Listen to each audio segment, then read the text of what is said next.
Lovely to meet you. And you, Sian. I'm Abby. Nice to meet you. Hello, Sian. Dave. Lovely to meet you, Dave. Hello and welcome to the Principality Stadium as the Welsh Rugby Union launches a consultation into the future of elite rugby here in Wales.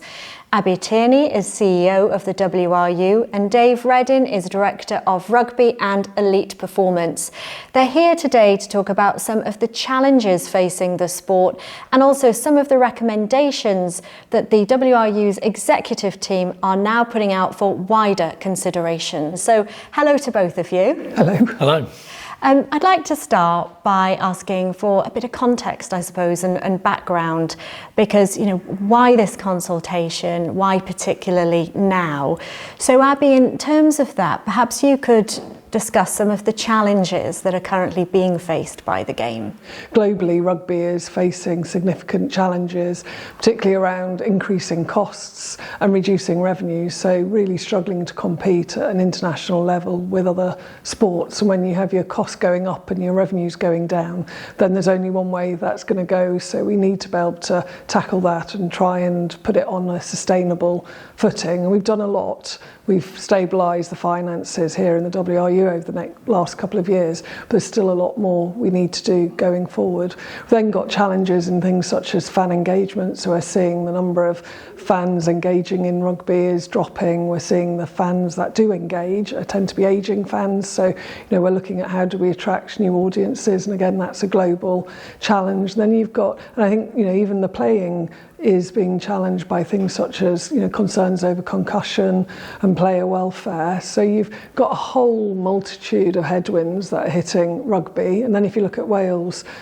as a country, the national performance of the team, both the men's and women's teams over the last 2 years have been the worst on record in terms of that track record. So we need to turn that around if we're then going to get ahead of the challenges that global rugby is facing. So we are small enough and nimble enough that if we get this right, we could get ahead of the headwinds. Well, Dave, in terms of hearing that context, tell us a bit about what you're hoping to achieve then. I think from a performance point of view, which is really right, my remit, everybody is disappointed with where both our national teams and our professional clubs are. And so the ambition that we're trying to create is that through the proposals we want to consult on, that we can radically change that. And I suppose my deep belief is there's a huge amount of talent in Wales. It's a small country. We want to really leverage the benefits of being a small country and really try and do something special that does re-engage fans, that engages the next generations of players coming through and puts rugby in this country back on the footing it should be at. We've already engaged, as you might expect, with our playing audience, with the professional clubs, with some of the owners. So we've started the conversations. It's not as if it's all starting on the first. There's a lot of work that's already been done, and then from the first onwards, all of those groups and others will be having individual detailed meetings where they can provide their feedback. But it's important to say consultation is a listening exercise. We're not going into consultation trying to defend the model the system we've put out there. We're there to listen to people's feedback on that and all the other proposals in the documents. I think another really important group as well as part of that are the supporters groups. So as well as fans being able to individually engage and complete the survey, we're going to be formally consulting with the 4 supporters groups. So I'd encourage fans to reach out to those groups as well, because they'll be able to give a bit more of a kind of a rich picture on what some of the fans' perspectives are. Well, in terms of the consultation, let's talk a little bit about the process, what's happening immediately now. The consultation document is in the public domain, so it's there for everybody to read. Tell me a little bit, Abby, about who you're hoping are going to respond to this. Whose opinions are you after here? So we'd like everybody who cares about Welsh rugby to have a seat at the table in this conversation. So we've tried to make it as far-reaching and as broad as possible. There's 2 main groups. So one is, as a national governing body, we have the responsibility to formally consult those directly impacted by the changes that we're proposing, and that includes the players, it includes the 4 professional clubs, it includes the WRU council, includes the competitions that we play in, so the URC. So there's those we formally consult with, but we want to have a big conversation with the broader Welsh public who care about Welsh rugby. So there's opportunities for them to engage as well by going onto the microsite, filling in the survey, and we're really here to listen. So we've gone out with a bold and radical proposal. We want to listen. This is genuinely a listening exercise. We haven't made any decisions yet, and I think we'll have an even better proposition at the end of it by everybody engaging. So you say obviously you haven't made any decisions yet and you want to hear all the different voices. How exactly are you going to ensure that those voices then are heard? Because you are putting forward a proposed outcome, and some may say that that's a fait accompli.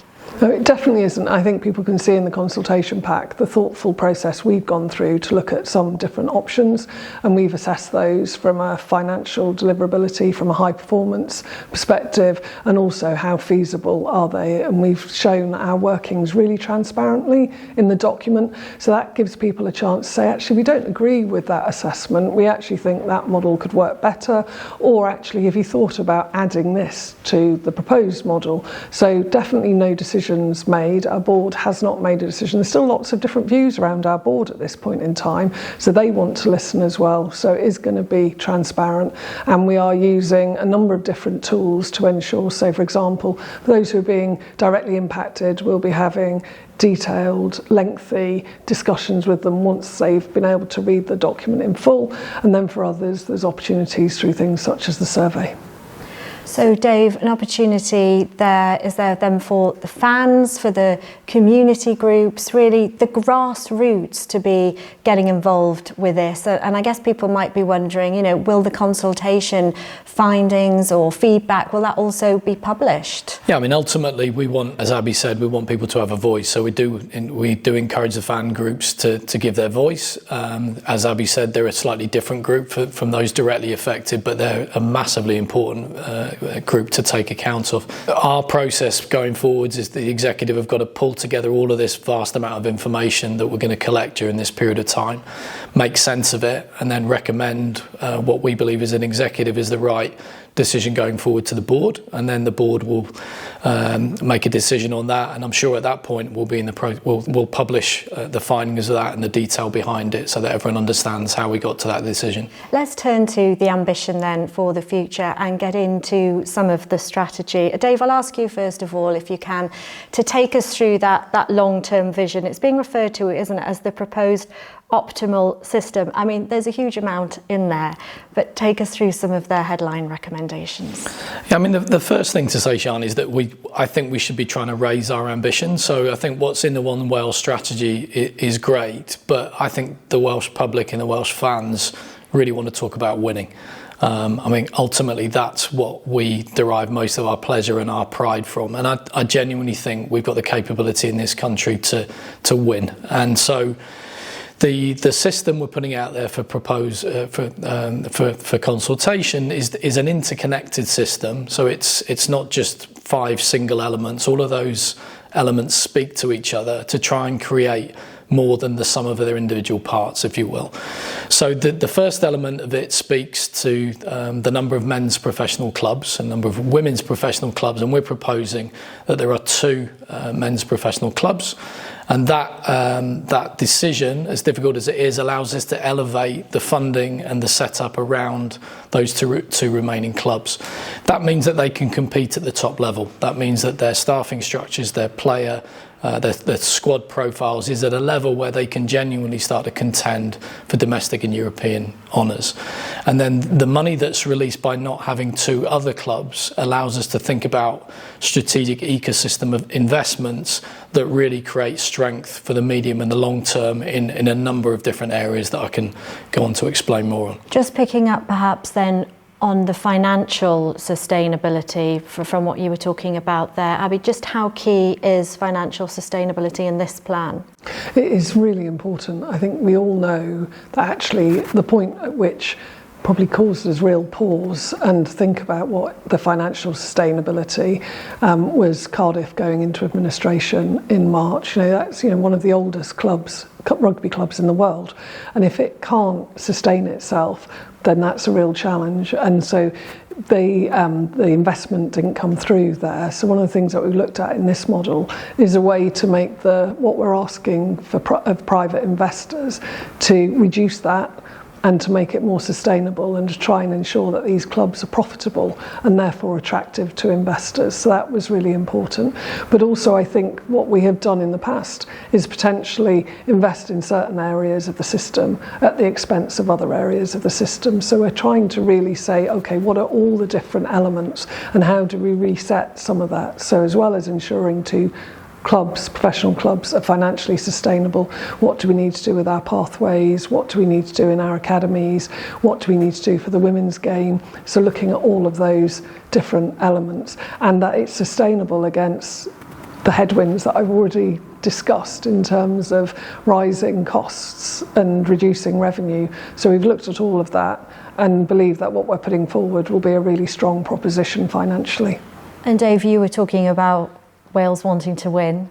The fans want to see that. WRU wants to see that. The nation would love to see that. In terms of then high performance, can you take us through a bit about your findings here and how you've come to the conclusions that you have really around high performance in the strategy? Yeah, so I guess there's a combination of factors. There's a lot of information and data that WRU had already collected around high performance, and I guess I'm hoping to bring some of my experiences in different sports and different realms to try and look at the problem slightly differently and to try and focus that through a Welsh lens, because I think copy and paste is not a good strategy for anybody. You've got to really look at the context in each situation, and the context in Wales is unique, and I think we should celebrate it being unique. A couple of the headlines in there, I think, around rugby leadership. I think looking from the outside, it's been problematic. It is problematic in most countries where there is a sort of PRA style agreement between club and country, because it's an uncomfortable relationship. And so in the proposals, we really want to try and take the friction away, because that friction in big nations is hard enough. In small nations, it can be catastrophic. So that's probably one of the foremost important things. Secondly, we know Wales is a small country and proximity should be a real advantage to us. And I think collectively, the whole system has failed really to collaborate as well as it needs to in order for everybody to be successful. So one of the major elements of this proposal is one where we genuinely bring people together to work under one roof, in a national campus, which would be a radical departure, but to create a working environment where we're not having people up and down the M4 to have the conversations that you can have over a coffee or over lunchtime, where our national coaches can genuinely collect and empathise with our professional club coaches. They can understand the talent in a much more meaningful way. So some of those things, I think, are things to be excited about, and I'm excited about the challenge that people bring back about why we shouldn't do that or how we might improve that concept. But I think if we genuinely want a radically different future, we have to be prepared to challenge some of our fundamental assumptions, some of the things that we might hold on to emotionally, and challenge whether they're still the right things for the future. And there are some big decisions to be made, and there are some big changes in this particular proposal. Abby, how does this fit within or against the context of the One Wales strategy that was published in June 2024? Still very much in support of the One Wales strategy. I think what has happened since that has been published was the headwinds have been increasing. Our national performance continued not to see a turnaround, and the Cardiff going into administration, as well as some other elements that have come to bear. So if we kept doing the same thing, we were going to get the same results, and we weren't going to achieve the objectives of that strategy. We took the difficult but right decision to pause when we weren't able to get the full signatories on that PRA, and now's the chance to rethink and make sure we do hit the goals that we have put in that strategy, which are really stretching targets. So strategy still is integral to this. This is more the how. I guess the strategy was the what, and this will ensure that we deliver the what in the strategy. And Dave, you were talking about a new national centre. I'd like to ask a little bit more about the development pipeline as well, and how you see that particularly growing, changing in the future, bringing the new talent through. It's a hugely important element, Sian. So I think the idea of just focusing on the top end of the game and the elite clubs is, in my opinion, could be seen as a flawed strategy, because we can keep throwing money at that, but that doesn't solve the longer term issue. Now, what I believe is we've got a real deep, rich seam of talent in Wales in both the women's and the men's game, and we've got to create pathways that amplify that and allow us to get more talent forward than our competitors do. So we need to look at our systems. If we got to the situation where the consultation says yes, 2 professional men's clubs is the right answer, then that's going to create potentially a gap in playing opportunities. So we're really looking to invest further in the SRC on the men's side and create a sort of equivalent competition that matches the stage of development for the women's game. On the men's side, SRC is a hugely attractive league, or it should be. Some of those clubs are the heritage clubs that I remember from when I was growing up, and they are massive clubs that I think are really connected to our communities here, and that the investment there I think could really pay dividends in really connecting to the sort of arterial network of Wales, if you like, which should be a competitive advantage. So investing in resources, in people, in talent in that league, I think is going to be really important. We believe moving to a national academy system where we concentrate our best talent in the best possible environment as a way of accelerating their development. Again, women's and men's is a competitive advantage if we can go that way. And then the other bits I would mention particularly are we need great coaches and support staff and leaders in our system, and we've probably underinvested in that over the years. So there's huge talent in Wales in that area.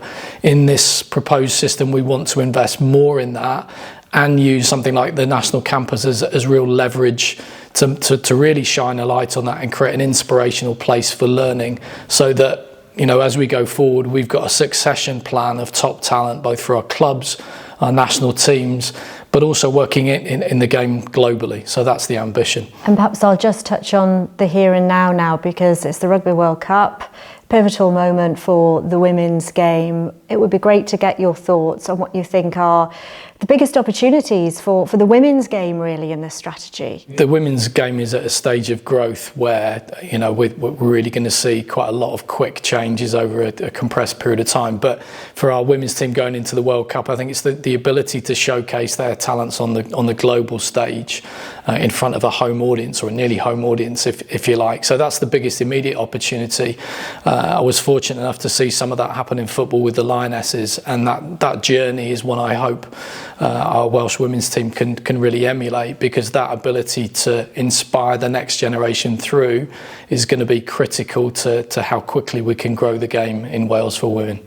And I think, if I can just add to that, it's such an exciting time, and seeing some of the stories emerge from some of our women players, particularly some of the young up-and-coming players, the 4 sisters from Nanton, and it's fantastic, and it's how we capture some of that. And in this strategy, I think it's almost felt like the women's game has been in catch-up mode, and that the women's game has almost been an afterthought. What we've done in this strategy is put it right at the heart. So as well as the 2 professional men's clubs, what we're proposing is that those 2 clubs would also have 2 women's teams, that those women's teams would have access to the investment and the resources that we're putting into the men's team. They'd be part of the national campus that Dave has described. So they would have access to all of the fantastic investment that's going on, and they're right at the heart of what we're doing. So that it's really exciting. And then to be able to maximise on the brilliant opportunity that is the Rugby World Cup, and wish all the women all the best of luck in that,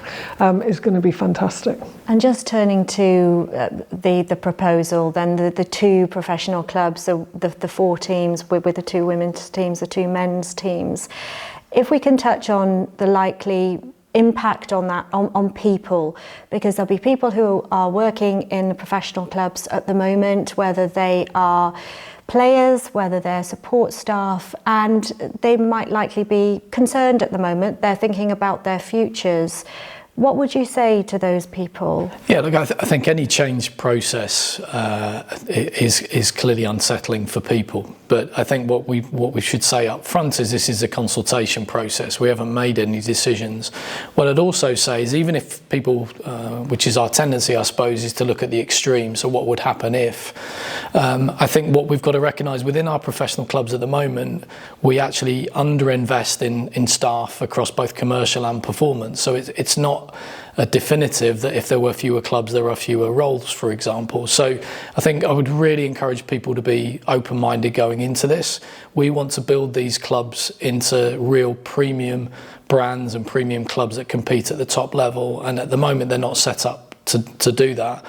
You know, of course, we've got huge empathy with people feeling uncertain, and we're doing everything we possibly can, particularly with our players, to try and reassure them to the extent that we can at the moment. But I suppose that the most positive thing they can do is really engage in this process, give us their clear view, because I'm sure we're going to learn from it, and we'll probably learn things we didn't anticipate before. And I think to add to that, nothing's going to happen overnight. So, you know, we will make a decision hopefully by the end of October, but it will take time to transition. And I hope people will see the way that we responded to Cardiff, which I think people feel we did with integrity and ensuring that we supported people throughout that process. And that's part of our values, and we'll continue to do that. I'd also flag this isn't just change for the 4 professional teams. This is the men's and the women's. This is change for the WRU as well. So this fundamentally changes the way we do things. So as a change programme, it's a change across the whole system. But I would go with Dave. I mean, when I read the deck, I am excited, and I would really hope that everybody else see an opportunity to be part of winning Wales again and want to be part of that. And for those who do, there's going to be so many great opportunities that come out of this. Dave, in terms of the impact of these potential changes on people, and particularly players, what would you say to players who may be wondering about their futures, their own personal circumstances? So the message is that you're the most important audience that we're talking to, and we recognise that uncertainty is not good for anybody. So I think, to reiterate, WRU has underwritten all of the existing contracts that were signed on or before the 20th of May this year. We're actually going further, so any contracts that have been signed since then up to today will also be underwritten. And then the last message is to say we're trying to create a world-leading system which is really focused on the best Welsh talent going forwards. So as long as there's agreement between the clubs and the WRU, we will also underwrite any new contracts that clubs want to put into place for players of national interest and Welsh talent going forward. So I know that doesn't reassure everybody, but we're doing everything we possibly can to manage this process in the most sensitive way possible. And that perhaps then is a message to fans as well, is it? Because fans are going to be wondering what's going to happen, and we know the passion of the fans that we have here in Wales. We do, and I think that's right. I mean, it's one of the things that we talk a lot about, is how do we bring fans along with us. And as Dave said on the employees impacted, please, fans, engage in this. We want to hear from you. Welsh Rugby is Welsh Rugby because of all of you, and you're really important to it. If there's other ideas, we want to hear the other ideas, but we know they will find the change hard as well, and therefore that's why we want to try and do it together as a union and with the fans to make it as best possible outcome as we go through. And neither of us are kidding ourselves that this is going to be easy, but do we believe that it's the right thing to do now? Absolutely, we do. And you're talking about proposals, talking about a game that's national passion. What's your passion for it, Dave? It'd be great to hear that about, what's your passion for rugby and also for the game here in Wales and the future. You've mentioned that you see it as exciting. I've been embedded in rugby at various times throughout my career and been fortunate enough to be part of some amazing moments. I've been part of some incredible moments here in this stadium, and I've felt the passion of the Welsh public and what a huge advantage it is. It's a force like almost nothing else you see around the world in any other country. So my passion here is to respect the passion of the Welsh people and to try to help bring back the levels of success which they deserve, because I think if you look around global rugby, no one wants to see Wales where they are. I know the fans definitely don't want to see that, and if we can hold that passion but alongside it put a really carefully thought through and progressive system in place that maximises what we have in Wales, which is rare and valuable, then I think that's something everybody can really get behind and be optimistic about. So that's really what I'm passionate about being part of. I love the process of change. I love the difficulty of it actually at times, because if you're optimistic and you can put yourself in the future and really try and imagine what that looks like, I think in Wales that's an incredibly exciting place to be. So it won't be easy going through this. We will have to make some difficult decisions, but I think we've all got to think, where do we want to be in the future, and not get stuck in either the past or the present. But do you feel the weight of responsibility as well? Well, 100%, because the fans here are hugely passionate, and quite rightly, and I think we all feel the responsibility of going through a really careful and comprehensive consultation process and analysing the information that comes back with a really open mind, and that's what we're trying to do. So back to what Abby said earlier, no decisions have been made and no decisions will be made until we've concluded this process. So we really want people to engage, to throw their ideas in, to carefully think about what they think this could look like and add to our thoughts on it so that we end up with the best possible decisions for the future. Dave, you've said that you've looked at a number of options. What more can you tell us about that? At its heart, this consultation and this process is a choice, so that there is a sort of relatively fixed amount of money to go around in all the investments that we make across the professional and the community game. If we just focus on the professional game, I suppose that the bookends would be to say we could put all of that money into 4 professional clubs and try and ramp that up as much as we possibly can to compete. And we sort of know a bit that doesn't really work. So we've got some choices that we can make around the professional game, the men's professional game particularly, about how we distribute that funding. Or if we go the other extreme, we can say, look, we know the professional men's game is vitally important.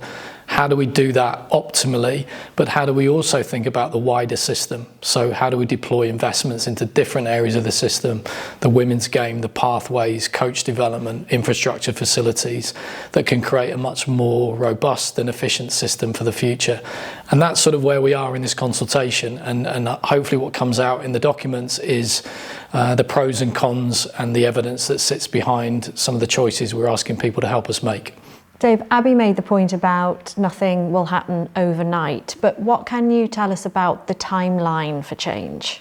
I guess we're trying to strike a balance here between giving people certainty as quickly as we can, but at the same time being really careful and considered about the decisions that we make. So I think competition-wise, we've got to work with URC to discuss some of the proposals that we're putting on the table. It may be that we can resolve those relatively quickly, and in which case next season may look different. But I think if you look at the wider proposals on the table, that there's a lot of change there, and we would expect to get to the end of that process might take 3 to 4 years to get to a final system that everyone's happy and embedded in. So a lot being discussed and an awful lot for people to think about, but what will this season look like? Is there going to be continuity? Yes, is a simple answer, and some positive change, I think. So, club-wise, we've got 4 professional clubs playing in URC, battling for titles, hopefully with a bunch of fans super passionate and behind them. We've got a Women's Rugby World Cup just about to start, and then, of course, Steve Tandy's recently joined us as our new men's head coach, and we've got a hugely exciting autumn series to get prepared for. Labby, I'd like to give the final thought really to you and at this stage, because we've covered a lot of ground and I know it is an ongoing conversation, but what would your message then to people be about getting involved and Why? There's a phrase, isn't there, that Newton talked about, Isaac Newton, about standing on the shoulders of giants. And when you feel the weight of responsibility, I definitely feel that every time I walk into this stadium. The history in Welsh rugby is huge and it speaks volumes. And so do I feel accountable, responsible, a privilege, all of those different things that come together? Absolutely, I do. I would just ask people to take what Dave said, and rather than kind of what is it that we want to almost get into our corners and protect, it's come with us, imagine the future that we're painting here. Maybe there might be some different colours to it at the end of the consultation period, but be part of that and know whilst it'll be hard getting there, it will be absolutely worth it when we're winning again out on that pitch, both our men's and women's teams. And but it's also about every fan in Wales wanting to play again. You have to see it to want to be it, don't you? And it's about reigniting that passion that is still there. I mean, I always say I wouldn't want to be in a job where it's full of ambivalence. People are not ambivalent in Wales yet. They care, and my inbox shows that they care day in, day out. So target some of that passion, that care, that commitment, and help us shape the best future for Welsh rugby. Well, thank you to both of you. The formal consultation is already underway, and the online survey will be open from September the 1st right throughout the month. So if you want more information about how to take part, take a look at the website.